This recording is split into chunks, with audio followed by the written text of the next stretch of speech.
بسم اللہ الرحمن الرحیم۔ الصلاۃ والسلام علیک یا سیدی یا رسول اللہ وعلی آلک و اصحابک یا نور اللہ، اللہم صلی علی محمد کما تحب و ترضی عنہ۔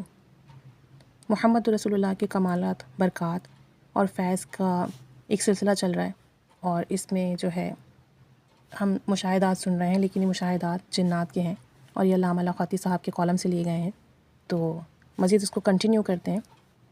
تو یہ ساری گفتگو چل رہی تھی جب وہ جن اپنے ایکسپیرینسز شیئر کر رہے تھے محمد رسول اللہ کے بارے میں، اور وہاں مزید اور بھی جنات موجود تھے، تو اس ماحول میں یہ گفتگو ہو رہی تھی۔ اس ماحول میں اور بھی بہت سے جنات بیٹھے تھے، اس ماحول میں بوڑھے جن بھی تھے، جوان بھی تھے۔ ایک جوان جن بولنے لگا، مجھے کچھ کہنے کی اجازت ہے۔ میں نے اس کی طرف دیکھا، پوچھا جی آپ کیا کہنا چاہتے ہیں؟ کہنے لگے میرے پاس اتنا تجربہ تو نہیں، لیکن میرے نانا جن بہت بڑے عامل تھے، میں سالہ سال ان کی خدمت میں رہا، ابھی چند مہینے پہلے فوت ہوئے ہیں۔ بہت صدیوں لمبی ان کی عمر تھی، اور ان کی عمر میں کچھ تجربات مجھے بھی ملے۔ میں ان کی باتیں سنتا رہا، لیکن آج محمد رسول اللہ کے کمالات اور اس کے فضائل مجھ پر کھلے ہیں کہ میں چونک اٹھا۔ میں نے اپنے نانا کو دیکھا کہ وہ محمد رسول اللہ بہت زیادہ پڑھتے تھے، اور بعض اوقات وجدانی کیفیت کے ساتھ اس مبارک کلمے کی فوائد اور کمالات بیان کرتے تھے۔ مجھے اس کا پہلے تو احساس نہیں تھا، لیکن آج سننے کے بعد احساس ہوا کہ یہ بہت خاص چیز ہے جس کو میرے نانا پڑھتے تھے۔ کہتے ہیں کہ میرے نانا کے پاس ایک موٹے دانوں والی لکڑی کی تسبیح تھی، وہ اس پر محمد رسول اللہ پڑھتے تھے۔ ایک دفعہ بتانے لگے، بیٹا میں اس کے اب تک 41 دھاگے بدل چکا ہوں، اور سالہ سال سے یہ تسبیح چلتی ہے، پھر اس کے دھاگے گھس جاتے ہیں اور ٹوٹ جاتے ہیں، اور پھر مجھے اس کے نئے دھاگے بدلنے پڑتے ہیں، اور میں نے صدیوں صرف محمد رسول اللہ ہی پڑھا ہے، اور اس کے راز و کمالات جو مجھ پر کھلے ہیں، جو شاید کسی اور پر نہیں کھلے ہوں گے۔ پھر خود ہی کہنے لگے کہ اس کا مجھ پر جو راز کھلا وہ یہ کھلا کہ اگر کسی کے ہاں خزانہ دفن ہے، یقین ہو یا شک ہو کہ یہاں خزانہ ہے، تو اس کے تمام گھر والے یا کوئی ایک فرد محمد رسول اللہ لاکھوں کروڑوں کی تعداد میں پڑھے، تو خواب میں یا کوئی کسی قسم کا اشارہ ایسا ہوگا جس اشارے کی وجہ سے وہ خزانہ سامنے آ جائے گا۔ وہ جوان جن بولا کہ میرے نانا ایک دفعہ بتانے لگے مغل بادشاہ اکبر کا خزانہ ایک جگہ دفن تھا، وہ گم ہو گیا، جو اس نے سندھ کے کسی قلعے میں رکھا تھا۔ جس نے دفن کیا وہ کسی معرکے میں قتل ہو گیا، اور وہی صرف اس کے بارے میں جانتا تھا، اس راز کے بارے میں جانتا تھا، اور کسی کو علم نہیں تھا۔ اب اس نے کہاں دفن کیا، کہاں گیا وہ خزانہ، اس کے بارے میں کسی کو پتہ نہیں تھا۔ اکبر بادشاہ کا وہ خزانہ بہت قیمتی خزانہ تھا۔ وہ خزانہ دراصل اکبر بادشاہ نے ایک پوری ریاست کو فتح کر کے حاصل کیا تھا۔ وہ پوری کی پوری مملکت کا خزانہ تھا، جو اکبر بادشاہ کے مطابق خود آج تک اس کے پاس بھی اتنا قیمتی خزانہ نہیں تھا، جتنا قیمتی خزانہ اس نے وہاں دیکھا۔ وہ بہت پریشان تھا۔ اس نے بہت نجومی، عامل، درویش بلائے، سب نے اپنی اپنی محنت کی، لیکن کوئی بھی کامیاب نہ ہو سکا۔ اب اس کو یہ غم کھائے جا رہا تھا کہ نہ معلوم وہ خزانہ کس کے ہاتھ لگ جائے، اور مجھے کانوں کان خبر ہی نہ ہو، اور میرے ہاتھ سے خزانہ نکل جائے۔ اس پریشانی میں آخرکار ایک دفعہ خواب میں اس نے کہا، میرے نانا کے بارے میں اس کو خواب میں کسی نے بتایا کہ ایک جن ہے، اس کے پاس ایک خاص وظیفہ ہے، اگر تجھے کسی طرح وہ جن مل جائے تو اس سے منہ مانگی قیمت دے کر اس سے وہ وظیفہ لے لیں، تیرا کام ہو جائے گا۔ اب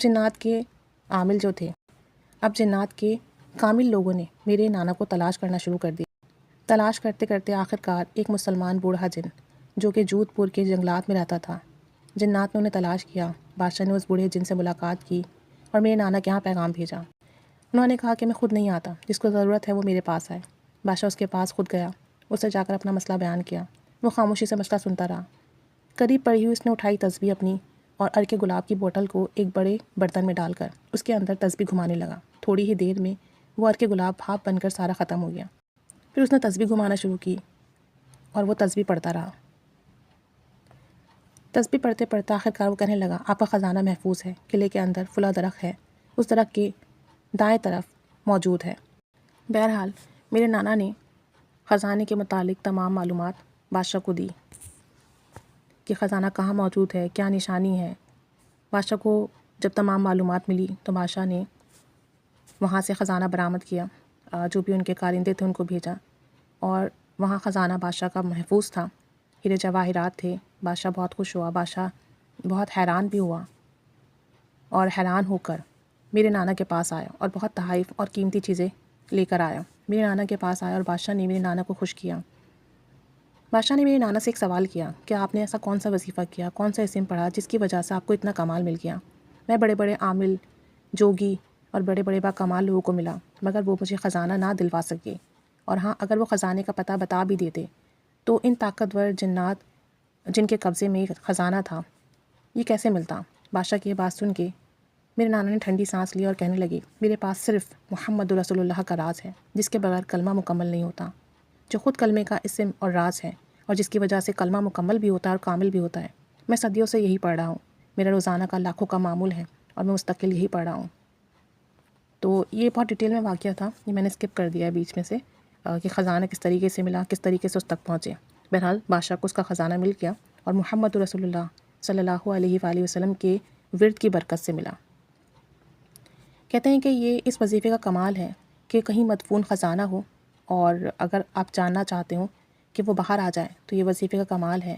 جنات اس شخص کا مقابلہ نہیں کر سکتے، جتنے طاقتور جنات ہو، جتنے بہت زیادہ منہ زور جنات ہو، وہ اس ورد کا مقابلہ نہیں کر سکتے۔ پھر میرے نانا نے ایک واقعہ سنایا، کہنے لگے میری ایک بہت قیمتی انگوٹھی جس پر ہیرے جڑے ہوئے تھے جو کسی سے مجھے تحفے میں ملی تھی، میں نے وہ انگوٹھی چمڑے کے ایک باکس میں رکھی تھی۔ میں نے ایک دن اس باکس میں دیکھا تو وہ انگوٹھی غائب تھی، بہت پریشان ہوا، ادھر ادھر تلاش کیا لیکن انگوٹھی نہ ملی۔ آخر کار میں نے اپنا مخصوص وظیفہ محمد رسول اللہ پڑھنا شروع کر دیا، پڑھتا رہا لیکن انگوٹھی نہ ملی۔ تھک ہار کر میں نے عرق گلاب کے عمل کرنا شروع کر دیا، اور یہ ایسا عمل ہے جس میں عرق گلاب کو نیک اور صالح روحیں پی جاتی ہیں اور وہ نیک اور صالح روحیں مجھے میری منزل کا پتہ دیتی ہیں۔ بہرحال میں نے محمد رسول اللہ کے ذریعے سے اس انگوٹھی کو برآمد کیا۔ بہرحال میں نے محمد رسول اللہ پڑھا اور کثرت سے ورد کیا اور جو عمل تھا وہ کیا، اس کی برکت سے وہ انگوٹھی مجھے مل گئی۔ میرے نانا ایک اور بات بتاتے تھے، وہ جوان جن اشتیاق کی اور شوق کی حالت میں بولا۔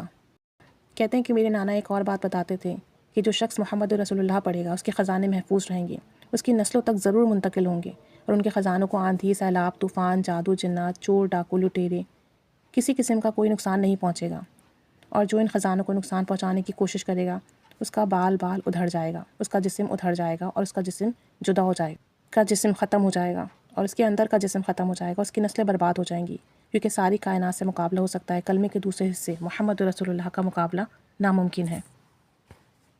کوئی بھی برائی محمد رسول اللہ کا مقابلہ نہیں کر سکتی۔ تو اگر آپ کا کوئی خزانہ ہے جو آپ رکھ کر کہیں بھول گئے ہیں، یا آپ کی جائیداد کے معاملات ہیں، یا آپ کے زیورات ہیں کسی نے چرا لیے ہوں، یا آپ سے جدا ہو گئے ہوں، تو پھر آپ محمد رسول اللہ کا کثرت سے ورد کریں، صبح اٹھ کے ایک بار کلمہ پڑھیں اور پورا دن محمد رسول اللہ کی تکرار کریں۔ آپ تک انشاءاللہ تعالیٰ آپ کی کھوئی ہوئی چیز، آپ کا کھویا ہوا جو بھی زیور ہوگا، جائیداد کے جو بھی معاملات ہوں گے آپ تک ضرور پہنچیں گے۔ اور یہ قصہ بھی بہت ڈیٹیل میں تھا لیکن وہ میں نے اسکپ کر دیا۔ مین چیز یہ ہے کہ ہم محمد رسول اللہ پڑھتے ہیں تو اللہ تعالیٰ کرم اور فضل فرماتا ہے، ہمارے معاملات سنورتے ہیں، اور ہمیں اسے لاکھوں کی تعداد میں پڑھنا ہوتا ہے تو اس کے فیض، برکات، کمالات ملتے ہیں۔ اور ساتھ ساتھ جب ہم اسے پڑھتے جاتے ہیں کامل یقین کے ساتھ، محبت، توجہ، دھیان کے ساتھ، اس یقین سے یہ کلمے کا دوسرا حصہ ہے، اس کے بغیر تو ہمارا ایمان بھی مکمل نہیں ہوتا، تو ہماری زندگی کیسے مکمل ہو سکتی ہے؟ تو انشاءاللہ تعالیٰ اس کی برکت سے ہمارے مسئلے بھی حل ہوں گی، پریشانیاں بھی ختم ہوں گی، ترقی، کامیابیاں بھی ملیں گی۔ تو اللہ تعالیٰ بہت نوازتا ہے، بس کامل یقین سے پڑھتے چلے جائیں، دعائیں کرتے جائیں، انشاءاللہ تعالیٰ زندگی میں کوئی کمی نہیں رہے گی۔ اس کے پڑھنے والے کو اللہ تعالیٰ بے حساب نوازتا ہے اور نوازتا ہی چلا جاتا ہے۔ اللہ تعالیٰ ہمیں بھی کامل یقین والا بنائے، آمین۔